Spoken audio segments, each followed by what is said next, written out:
ఈ మాట నాకు చదివినప్పుడు నా రోమలు ఒకసారి అలా లేచినట్టు అనిపించింది. నాకు అబ్రహాము కుమారుడే, కానీ తప్పిపోయిన అబ్రహాము కుమారుడు.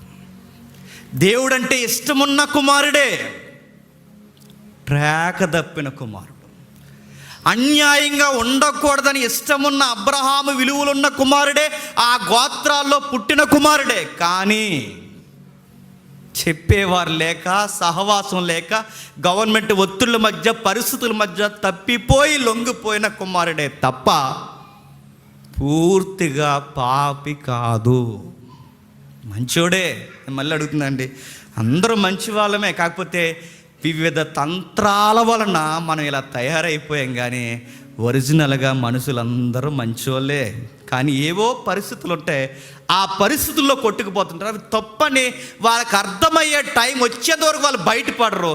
ఈ లోపు మనం జడ్జిమెంట్లు చేసి ఈడు పాపి, ఈడు సుంకరు, ఈడు పనికి మాలిన జడ్జిమెంట్ ఇస్తే దేవుడు అంటాడు, అందరికన్నా పెద్ద పాపం నువ్వేరా అంటాడు. గుర్తుపెట్టుకో, జడ్జిమెంట్లు ఇవ్వకండి. ఎందుకంటే ఏ టైంకి ఎవరిని దేవుడు ఎలా పట్టుకుంటాడో మనకి తెలియదు. ఆశ్చర్యకరమైన మాట ఏంటో తెలుసా? యేసు ప్రభు ప్రసంగాల చిట్ట చివరి పరంపరలో యేసుక్రీస్తు వారికి సిలువుకి వెళ్ళిపోతున్నాడు, ఇక రేపు నుంచి ఈయన ప్రసంగాల మినిస్ట్రీ లేదు అన్నప్పుడు చిట్ట చివరి ఆత్మ ఎవరో తెలుసా మీకు? బైబిల్ అవగాహన ఉంటే జక్కయ్య. ఆయన ప్రసంగాల్లో చిట్ట చివరిగా పట్టబడిన సిలువకు ముందు పట్టబడిన చిట్ట చివరి ఆత్మ జక్కయ్య. సిలువు మీద పట్టబడిన ఆత్మ దొంగ. ఆయన కదులుతున్నప్పుడు చివరి ఆత్మ ఆ యొక్క ముఖ్యమైన ఉద్దేశం కొరకు ఎరుకో బయలుదేరుతున్నాడు. ఒక్క ఆత్మ కొరకు బయలుదేరుతాడండి. మండు టెండలో సమరయ స్త్రీ దగ్గరికి వెళ్ళాడు. మధ్యాహ్నం వేళ సమరయ స్త్రీతో డిస్కషన్ చేశాడు. జనాలు గుమ్ముకూడి శాపగ్రస్తమైన ప్రాంతాలు తొక్కుకుంటూ ఎరుకోకి వెళ్ళాడు. వెళ్ళి ఇలా సాక్ష్యం ఇస్తున్నాడు, అందరూ పాప అన్నాడు. కానీ జక్కయ్యని యేసుప్రభు అన్నాడు, అబ్రహాము కుమారుడు. నేను మళ్ళీ చెప్తున్నాను, నిన్నెవరో రకరకాల 70 పేర్లు ఎట్టొచ్చింది. నువ్వు అలా అటోడివి, ఎలాంటి దానివి, అలా అటోడివి, ఇలా అంటోడివి, నువ్వు మంచోడు కాదు, చెడ్డోడివి, మంచిది కాదు, చెడ్డ వ్యక్తి అని రకరకాల అనొచ్చు. గుర్తుపెట్టుకో, ఈ లోకం నీకు సర్టిఫికేట్ ఇవ్వాల్సిన అవసరం లేదు. మన ఆస్తులను లెక్కగట్టి ఇలా దొంగ ఆస్తులు వచ్చాయని మనకు ఎవడో సర్టిఫికేట్ ఇవ్వాల్సిన అవసరం లేదు. మంచి ఆస్తులను మనకు సర్టిఫికేట్ ఇవ్వాల్సిన అవసరం లేదు. మన ప్రాపర్టీకి లెక్కలు కట్టాల్సిన అవసరం ఎవడో లేదు. మన విలువలు కాపాడేది మన ప్రభు, మన గౌరవాన్ని ఇచ్చేది మన ప్రభు.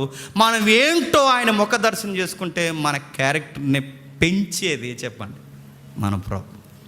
అంటారు మంచోడు కాదు అంటారు. మళ్ళీ ఏదైనా మంచి పని జరిగితే వీడికంత మంచోడు ఇంకెవడు. ఈ జనాల మాటలు తీసుకోకండి నేను చెప్తున్నాను. లాస్ట్ ఇయర్ ఇదే నెలలో మనల్ని ఎన్ని మాట్లాడినారండి. తిరగేసి అదే సంవత్సరం వచ్చేసరికి అదే మనుషులు కొంతమంది సహోదరులు వచ్చి తప్పైపోయింది బ్రదర్ అని ఎంతమంది పశ్చాత్తాపడలేదండి. మనుషులు అంతే అండి. మనుషుల యొక్క స్టేట్మెంట్లు స్టాండింగ్ కాదు. మనం గుర్తుపెట్టుకోండి, వాళ్ళు అంటారు, తర్వాత పొగుడుతారు, మళ్ళీ అంటారు. ఎందుకంటే అందరి దృష్టికి తమ దృష్టికి తామే నీతిమంతులని ఫీల్ అవుతారు. కనుక ఎదుటోడు ఎప్పుడూ పాపి, తమ దృష్టికి వాళ్ళు ఎప్పుడూ నీతిమంతులు. జక్కయ్యని కూడా వాళ్ళు డిక్లేర్ చేశారు. ప్రభు అన్నాడు, ఎవరన్నారు? ఇతను పాపి కాదు, సుంకరి కాదు, అన్యాయస్తుడు కాదు, మిమ్మల్ని హింస పెడుతున్న జలగలాగా డబ్బు తినేస్తున్నవాడు కాదు. ఏ పరిస్థితుల మధ్య ఆ మనిషి దానికి లొంగిపోయాడో తెలియదు. కానీ ఇప్పుడు నేను చెప్తున్నాను, ఇప్పుడు ఈ ఇంటికి రక్షణ వచ్చింది. ఈరోజు నేను ఈ పాపులను చెప్తున్న మీ అందరి మధ్య చెప్తున్నాను, ఈయన కూడా అబ్రహాము కుమారుడు, తప్పిపోయి దొరికిన కుమారుడు. అందుకే కింద వాడతాడు, నశించిపోయిన దాన్ని ఎతికి రక్షించడం. అంటే తప్పిపోయిన కుమారుడే కాదు, తప్పిపోయింది. చెప్పండి, జక్కయ్య కూడా తప్పిపోయాడు. జక్కయ్య కూడా దూరం అయిపోయాడు. అంటే తప్పిపోయిన కుమారుని కౌగిట్లో చేసుకుంటున్నది ఎంతో వాస్తవమో, ఈ పొట్టి జక్కయ్యను కూడా పెద్ద మనసు చేసి ఆయన కౌగిట్లో చేసుకున్నది కూడా అంతే వాస్తవం. తప్పిపోయిన కుమారుడు ఎగ్జాంపుల్లో ఈ మాట సెలవిస్తుంది. ఏమంటారు తెలుసా? ఈ మాట ఇలా అంటాడు, తప్పిపోయిన కుమారుడు సందర్భం నాకు ఇమేజ్ కొరకు నేను చాలా సంవత్సరం చదువుతున్నాను. ఎప్పుడో కనబడింది, పోయింది, నాకు సేవ్ చేయడం రాలేదు. ఎప్పటికైనా దొరకాలి నాకు. అందులో ఒక ఇమేజ్ ఉంటుంది, ఎప్పుడో పాత డ్రాయింగ్ అది. ఆ డ్రాయింగ్లో ఏముంటుంది తెలుసా? ఆ తప్పిపోయిన కుమారుడు మెడ మీద పడి తండ్రి ముద్దు పెట్టుకుంటాడట. ఆ డ్రాయింగ్లో ఏముంటుంది చెప్పనా, ఆ ముద్దు పెట్టుకున్న తండ్రి యొక్క ముద్దు పెదాల గుర్తు ఆ మేడ మీద పడుతుంది. అంటే అప్పటికి ఆ కుర్రోడు ఎలా ఉన్నాడు చెప్పండి, మొత్తం మురికైపోయాడు.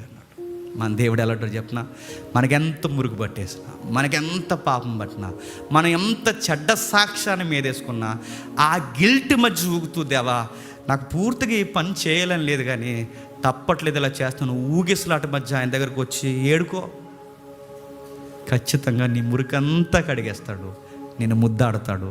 నశించిపోతున్న మనల్ని చెప్పండి ఎతికి రక్షిస్తాడు. మరో మంచి మాట ఉంది, ఏమని మాట్లాడుతుంది చూడండి.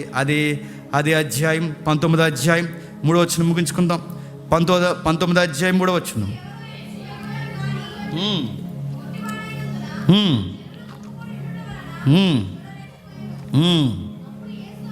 ఏంటట బాగా వినండి.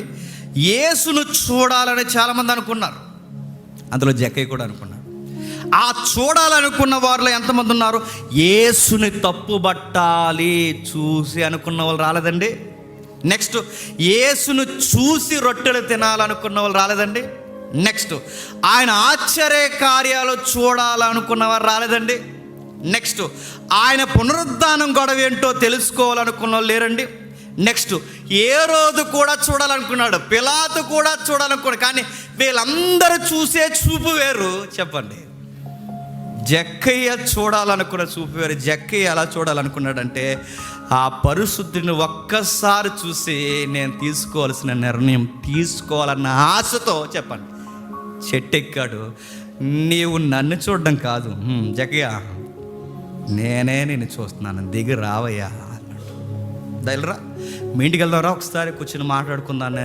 పెద్ద ఏం డిస్కషన్ లేదండి. ఇంటికి వెళ్ళాడు, వెంటనే ఒక మాట అన్న ఒకసారి నాతో అన్నాడు, మంచి మాట, ప్రభువా ఈ అరగంట నువ్వు నా ఇంట్లో ఉండాలన్నా, నేనే కాదు నా ఇల్లు బాగుండాలి, నేను బాగుండాలి, మొత్తం కడిగేసుకుంటున్నాను ప్రభువా అన్నాడు. నేను అడుగుతున్నాను, ఇలా మన ఇంటిని మన ఒంటిని తయారు చేయగలమని అడుగుతున్నాను. జక్కయ్య పొట్టోడు అన్నాను, కానీ ఈయనకున్న నిర్ణయాలు ఎంత గొప్ప ఉన్నాయి చూడండి. నెక్స్ట్ మరో వచనం చూడండి. అదే 19వ అధ్యాయం 3వ వచనం ఒకసారి చూడండి. 19వ అధ్యాయం 3వ వచనం చూడండి ఒకసారి. యేసు ఎవరో అని చూడగోరు, ఇలా చూడాలన్న ఆశ స్వదేశీయులకే కాదు, యేసు ప్రభువుని చూడాలని విదేశీయులకు కూడా ఉంది. ఒకరోజు గ్రీకులు, ఆ యోహాను సువార్త 12వ అధ్యాయం 21వ వచనంలో గ్రీకులు వస్తారు. ఎవరిని చూడడానికి?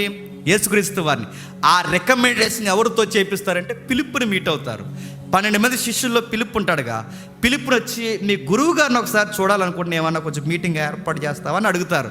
నేను అడుగుతున్నాను, ఎందుకు చూడాలనుకుంటున్నారంటే, అసలు పునరుద్ధానం ఏదో సబ్జెక్ట్ అంతా మీరు మాట్లాడుతున్నారట, ఏదో మా గ్రీక్ ఫిలాసఫీలో కూడా ఇది ఏదో కొంచెం దగ్గర ఉన్నట్టుంది, ఒకసారి ఏమైనా డిస్కషన్ చేస్తారంటే అప్పుడు ప్రభు అంటాడు, మీరు నన్ను చూడాలనున్నా నాకు చెప్పండి, మిమ్మల్ని చూడాలని లేదు.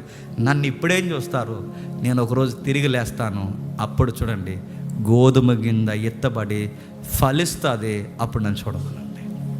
అంటే ఆయన చూడాలని ఫారినర్స్ వచ్చారు, కానీ ఈయన చూడలేదు. ఆయన చూడాలని తప్పుబట్టే పరిసయ్యులు శాస్త్రులు వచ్చారు, వాళ్ళ వైపు చూడడం కూడా ఈయన ఇష్టపడలేదు. రొట్టెలు తిందామని వచ్చారు, వాళ్ళ మనసెరిగి వాళ్ళని పూర్తిగా ఇష్టంతో చూడలేదు. కానీ ఇష్టపడి చూసిన వ్యక్తిని ఒకే ఒక్కరు ఎవరు చెప్పండి? జక్కయ్య నువ్వు నన్ను ఇష్టపడి చూడడమే కాదు, చెప్పు, నా తండ్రి నేను కూడా నిన్ను ఇష్టపడ్డాం, మాకు నచ్చావు, రా దిగురా, నీతో మాట్లాడదాం రా అని యేసుక్రీస్తు వారి జక్కయ్యని ఎంత సమాధానంగా పిలుస్తున్నాడు చూడండి.